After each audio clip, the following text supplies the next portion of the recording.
As we await from any market reaction pertaining to those Fed minutes, I'll also be speaking now with Ben Lichtenstein, who will be taking a look at the markets. As you know, we had that big run for stocks up 8-9 days and then some volatility. Here are the exact numbers. The S&P right now 5616, the Nasdaq at 19,811, up 0.5%, and the Dow is up 27 points. The Russell also gaining.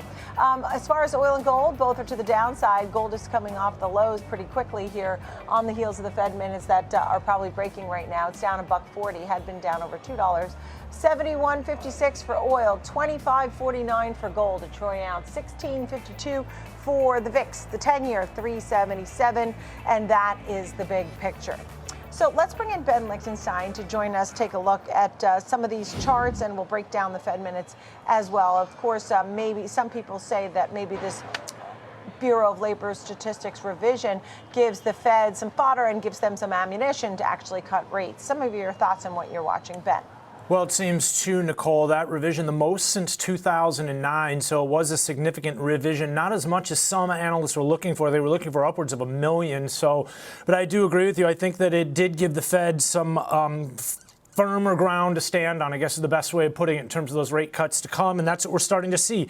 Comments coming across the wire from the Fed minutes suggesting that vast majority of the Fed officials saw a September cut as appropriate. So again, still waiting for more comments to come across the wire, but just taking a look at market reaction to a favorable one, to say the least. We're getting a little bit of a lift off here, Nicole. You're looking at the four major indices, the S&Ps, the Nasdaq, the Dow, the Russell, which are gaining now, still short of the highs that we saw earlier this morning. In the SPX, we got up to 5632, so we missed that all-time high just by about 40 points. But again, several officials see a case for cutting at a July meeting, or saw the case for cutting at the July meeting as well. So again, apparently it looks like more than one, several officials are using the word plural. So there was a case apparently for a July cut, but this just sort of builds, again, the numbers we saw earlier this morning, the data we saw last week, CPI, PPI, and really sort of furthering those expectations that we get a rate cut